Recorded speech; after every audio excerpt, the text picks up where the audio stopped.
because the power of God is in His gospel.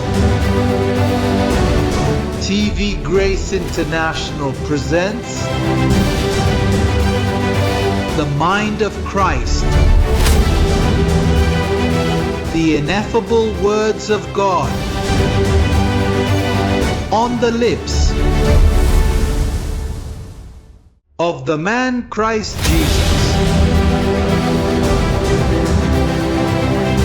Abba Father.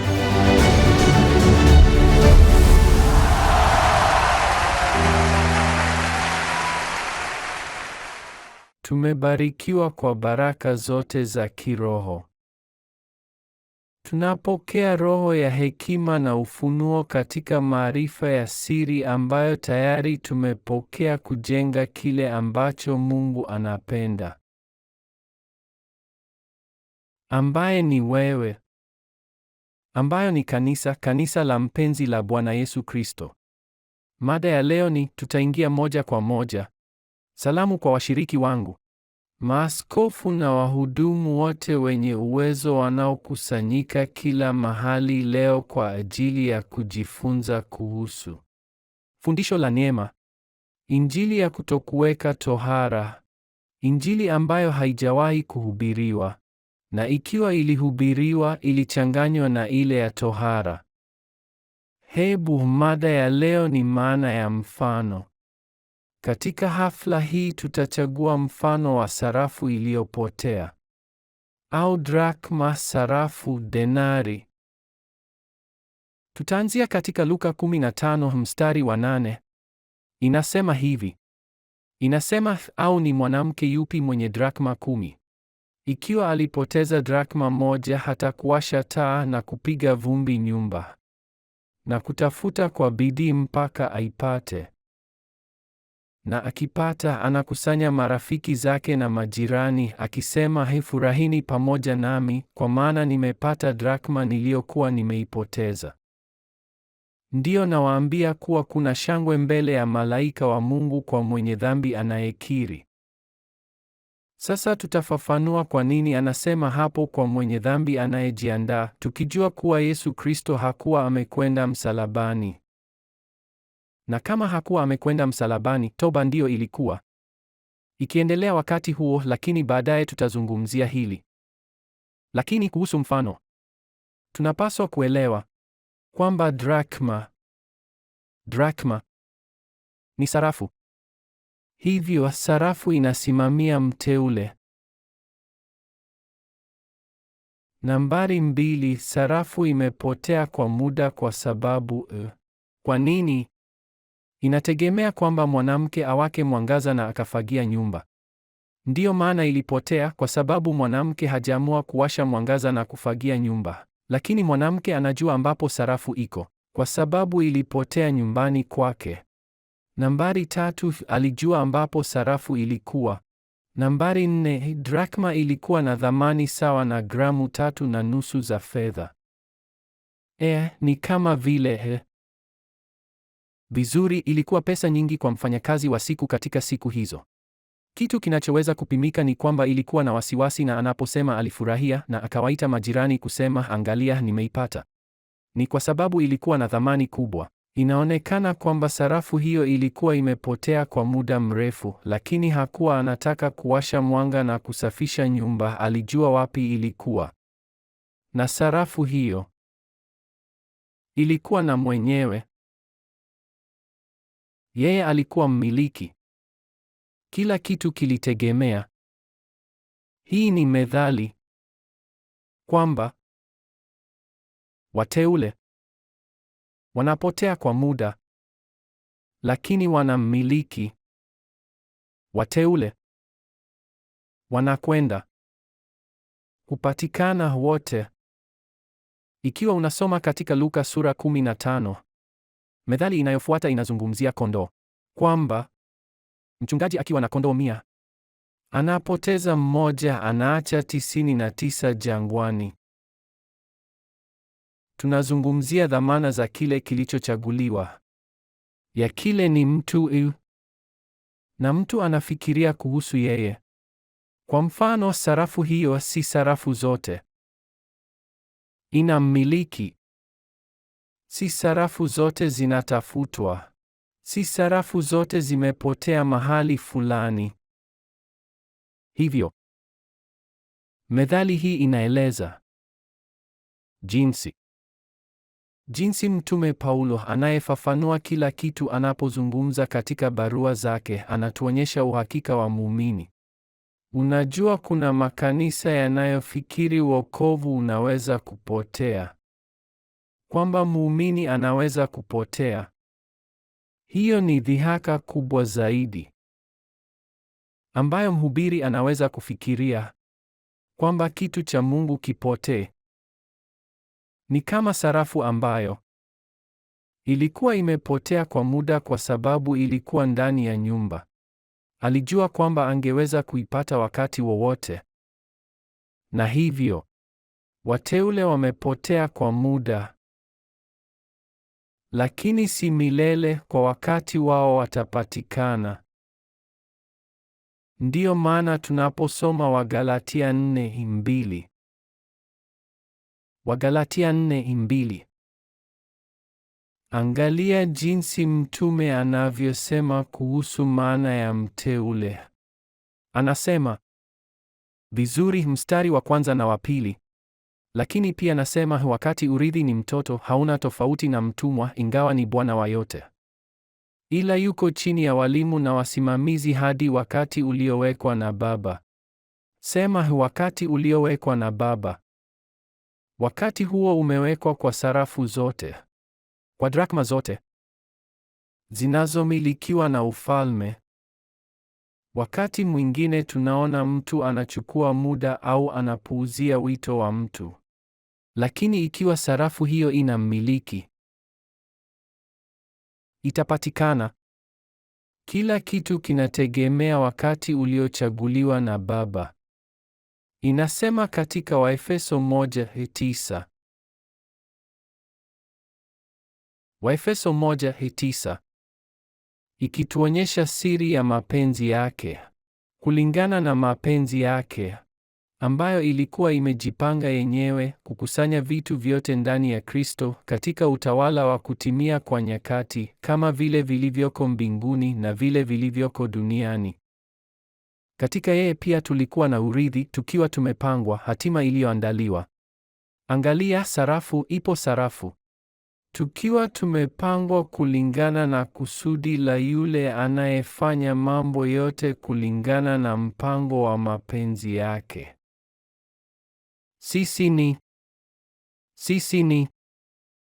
Sisi ni watu ambao tumechaguliwa kwa wokovu, kitu ambacho kinachochukua katika kutimia kwa nyakati, siku ya Baba mwana wako, yule jamaa unayemfikiria sana, ikiwa anammiliki, ikiwa ni mteule, ikiwa ni mpangaji, atafika kwa sababu yuko salama. Kinachotokea ni kwamba amepotea kwa muda. Tazama, katika akili, Mungu akisema himkamate, anatafuta na kuleta. Sasa angalia hapa pia inasema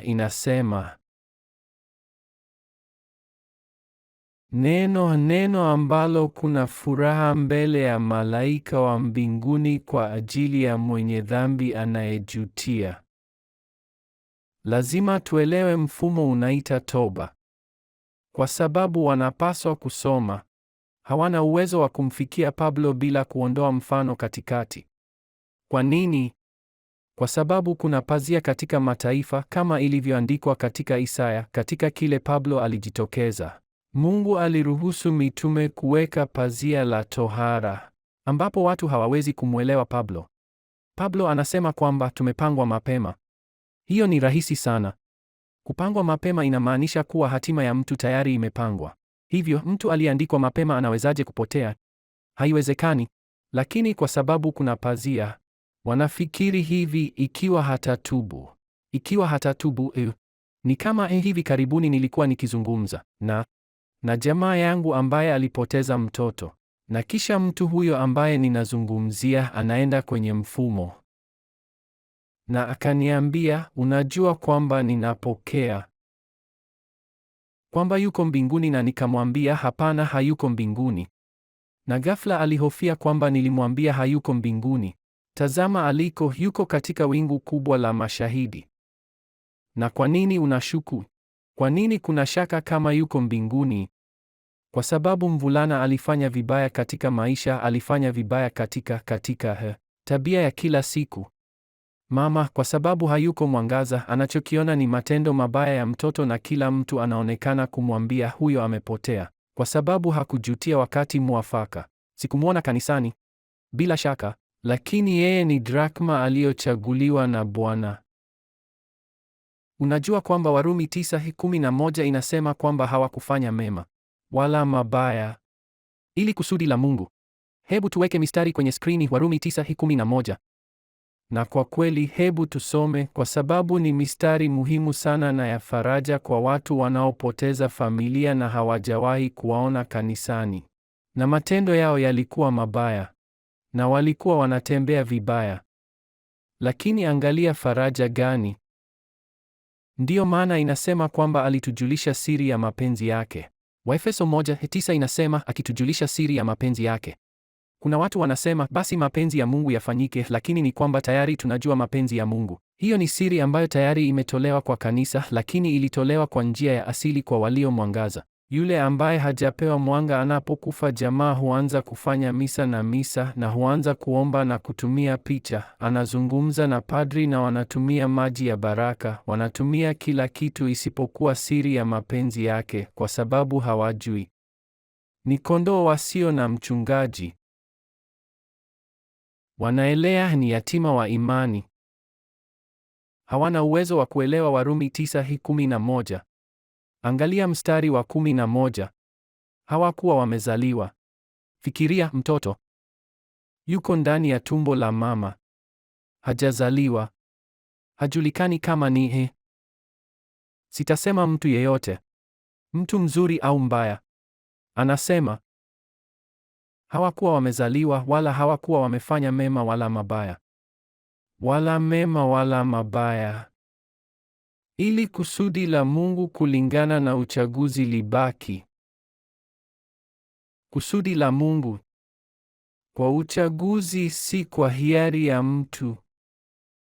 Ni kusudi la Mungu, si kusudi la mtu, si matendo ya mtu, si tabia. Anasema ili kusudi la Mungu libaki.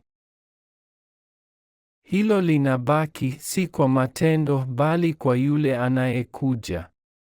Umebarikiwa ndugu yangu, unajua mchungaji wa kona, yule aliye karibu na nyumba yako. Muhimu, makasisi na mapadre hawajui hili, hawajui hili. Wanadhani unaweza kupotea. Kwa nini? Kwa matendo, kwa matendo. Hapo inasema si kwa matendo, bali kwa yule anayepiga simu kwa ajili ya kusudi la Mungu. Sema uchaguzi. Heshimu hilo kutoka kwa Mungu. Hawaheshimu amri ya Mungu, hawaheshimu sauti ya Mungu. Wanasema wanampenda Mungu, lakini kwa matendo yao wanamkana. Hawamjui Mungu. Ndiyo maana mimi katika fursa hii, katika wakati huu, nilitaka kuzungumzia mfano huu. Wakati mmoja Yesu katika nyakati za Yesu wa Nazareti alisema, angalia, kondoo zangu hakuna anayeweza kuzichukua kutoka mkononi mwangu. Sikiliza, alisema hakuna kuzichukua kutoka mikononi mwake, ziko salama. Unajisikia baraka. Kwa kawaida ni lazima kuelewa mafumbo mengine, na fumbo hili. Kabla ya kueleza fumbo lijalo, tunapaswa kuangalia Warumi 6 aya ya 18. Kwa nini huduma inayokuwa katika neema haimwiti mtu abatubu? Kwa nini lile jambo la kwamba kuna furaha mbele ya malaika kwa ajili ya mwenye dhambi mmoja anayetubu? Tazama, furaha mbele ya malaika ni ya milele tayari. Haina haja ya kusubiri toba, kwa Warumi 6 aya ya 18. Tusome kwa sauti kwa sababu jambo hili ni muhimu sana, kwani hili ndilo fumbo kuu ambalo linatufunulia fumbo la nia yake. Katika kukua katika neema, tunajua mapenzi ya Mungu. Isipokuwa mambo ya baadaye ambayo hatuyajui yatatendeka kulingana na mapenzi yake.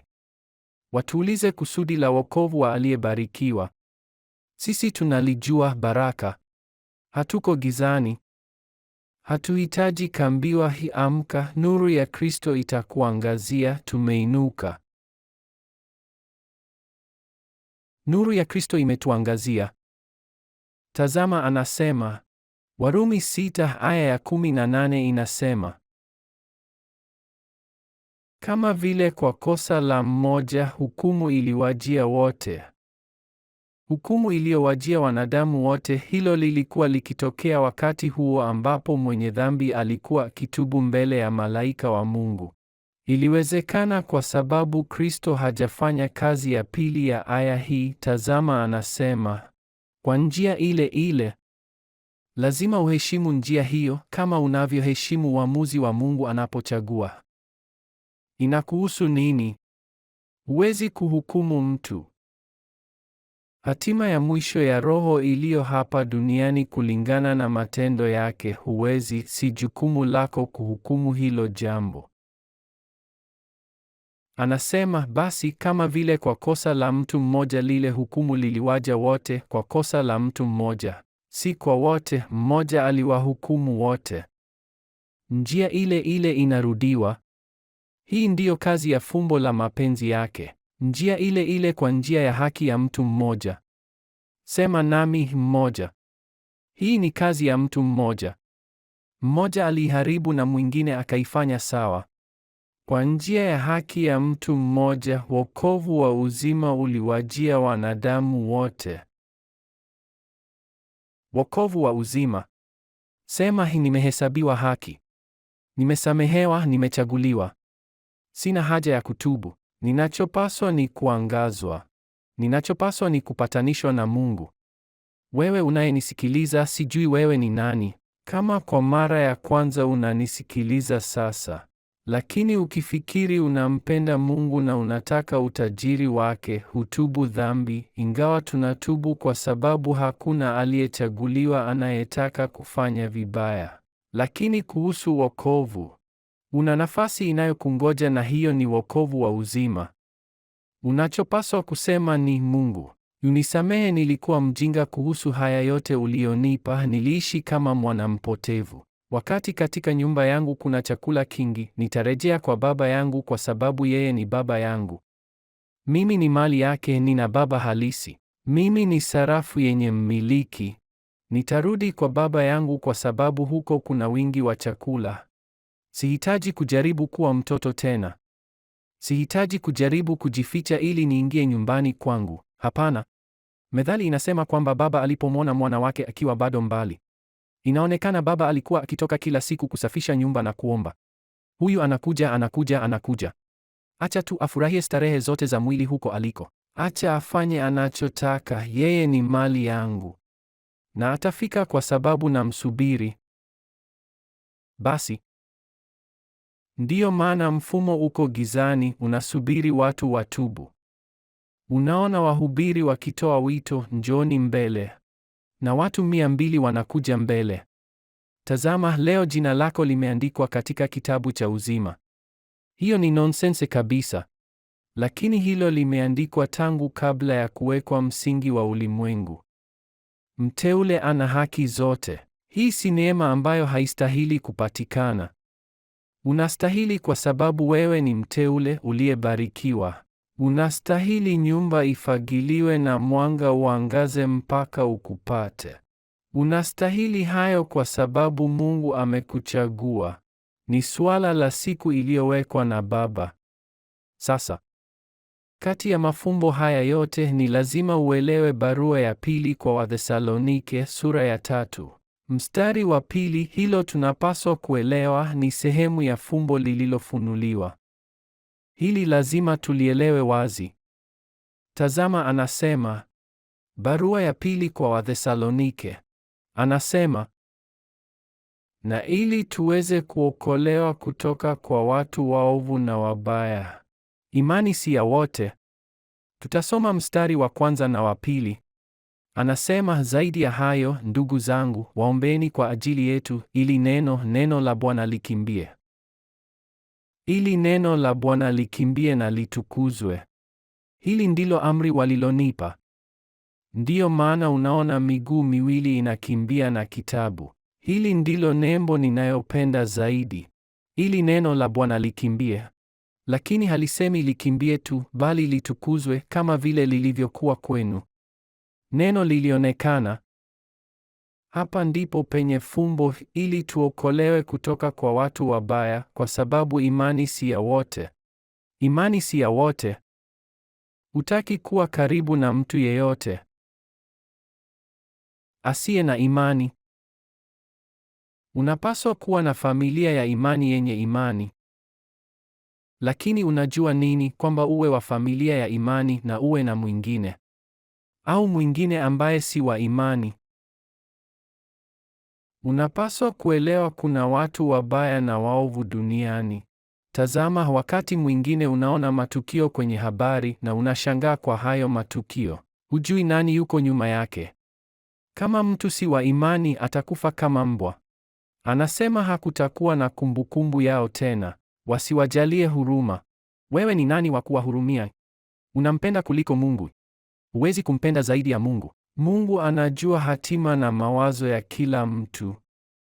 Kama haina imani, haifai. Ni kama nyangumi, nyama tu iliyojificha. Na unamwona pale kwa wale makasisi na mapadri kwenye mimbari wakifanya ishara ya msalaba hivi. Na unaona wale watu wa dini wanaweza kuwa Waprotestanti, wanyanyasaji wa watoto, wazinzi waliojificha nyuma ya mimbari. Lazima uangalie, si kila kinachong'aa ni dhahabu. Na tuko katika wakati cha mavuno. Tuko katika wakati ambapo tazama, inaitwa nani? Yule anayechuja. Mpepetaji anapepeta pumba za ngano. Ili kupata ngano ni lazima upulize kuona kama kuna ngano. Ni lazima uelewe kwamba kote unakokwenda kuna watu wabaya sana. Si tu wabaya, bali waovu ni waovu. Jilinde na yule kahaba mkuu, kwa sababu ni watu hatari. Isipokuwa kama ni mteule ambaye amedanganywa kwa sasa. Na hilo ni lazima, hilo limpe muda hadi litakapojidhihirisha. Kwa hiyo, ubarikiwe ndugu yangu, hili linakaza. Hili linadai. Hili linadai. Huwezi kuwa hapa na hisia za kibinadamu. Mungu wangu, inasikitisha, mtume ni mkali sana. Ni kwa sababu ya wale wanaokuwa katika neema. Hakuna kitu kama hicho. Sisi tupo katika mstari unaoendana na agano hilo, tuko sambamba na neno la Bwana. Hiyo ndiyo kazi yetu. Tuko sambamba na agano. Ndiyo maana wote wanaonishutumu wanasema nitamfunua, nitamkabili. Nikukabili na nini? Na Biblia. Unacha kunikabili nacho, ubarikiwe. Kila ninachosema kiko sambamba na agano hili. Wao wanazungumza na kuzungumza na kujikita kuninajisi na kufanya. Lakini tazama, watatenda nini ikiwa mimi niko sambamba na mawazo ya Mungu? Mimi ndiye akili ya Kristo hapa duniani. Unataka kujihusisha na hilo, na akili ya Kristo? Unajua zaidi ya Kristo? Ndiyo maana Paulo anasema sisi tuna akili ya Kristo. Tutamalizia na Waefeso sura ya 1 kwa aya ya 12 kuendelea. Sasa tumesoma hadi ya 11. Lakini katika Waefeso sura ya 1 aya ya 12 inasema, ili sisi tuwe kwa sifa ya utukufu wake, sisi ambao kwanza tulimngojea Kristo. Katika yeye nanyi pia, baada ya kusikia neno la kweli, Injili ya wokovu wenu, na baada ya kuamini katika yeye, mliwekwa mhuri na Roho Mtakatifu wa ahadi. Sikiliza. Lisome hapo, ndio dhamana ya urithi wetu. Huo ndio pete. Ni kama mtu anayeenda kuoa na kumpa pete. Kama kusema, kwa pete hii, kwa hili na kuahidi nitakuoa. Dhamana ya urithi wetu. Hizo ni dhamana za uhakika za umiliki wetu. Anasema baada ya kuamini katika yeye na ni lazima uwe na muhuri. Kama hauna muhuri wa Roho Mtakatifu, unaweza kujifunza agano la kutokutahiri ambalo sisi tunalifundisha. Na unaweza kusema, ubarikiwe mbarikiwa, kuanzia hapa kwenda mbinguni siipokei. Lakini kama hauna muhuri, usijivike. Huendi. Ni muhuri. Umeamini, umetiwa muhuri, wewe ni mtiifu. Unawaogopa malaika. Unamwogopa Mungu. Basi ni lazima uwe na hofu kwa agano hili linalokupa onyo. Jihadharini na kile unachosema. Jihadharini na kile kinachotoka kinywani mwako. Fanya kama mwandishi wa Zaburi alivyosema, weka walinzi mdomoni mwangu, weka kufuli pale ili kulinda kile unachosema. Kwa sababu zile dhamana, tazama maana ya zile dhamana za urithi wetu. Anasema kwamba ni dhamana za urithi wetu mpaka siku ya ukombozi, hadi ukombozi wa mali yetu iliyopatikana. Tumemilikiwa na Mungu na tumetiwa muhuri kwa sifa ya utukufu wake. Mali iliyopatikana, ubarikiwe, mabadiliko ndio tuzo yetu. Huo ndio ukombozi wa mali iliyopatikana. Tuzo yetu ni mabadiliko. Je, ni vigumu kuamini mabadiliko? Ni vigumu kama kuchukua meli kwenye mlima na kusema maji yataiinua. Na jinsi walivyomcheka Nuhu. Walikuwa wakisema hilo haliwezekani ikiwa liko kwenye mlima. Hilo liko limefichwa kwenye mlima kule. Maji yatafikaje huko? Lakini siku moja ilianza kunyesha. Na maji yaliongezeka. Na siku moja itaanza kunyesha kwa nguvu sana katika kukua katika neema, na neema itaongezeka, neno la neema yake. Na itainua hii safina. Itainua hii meli kubwa ya Seg, hii meli kubwa ya wale waliochaguliwa, na kisha itakuwepo kilio na meno kuguruma kwa wale wote waliomcheka na wasioamini neno hilo. Ubarikiwe. Itakuwa hadi wakati mwingine. Ninawapenda. Ninawapenda kwa Injili. Ninawapenda kwa ufunuo. Ninawapenda sambamba na agano. Ninawapenda sana. Wewe uko sambamba. Upendo wa Mungu umemwagwa katika mioyo yetu. Itakuwa hadi wakati mwingine. Wabarikiwe. Hadi baadaye.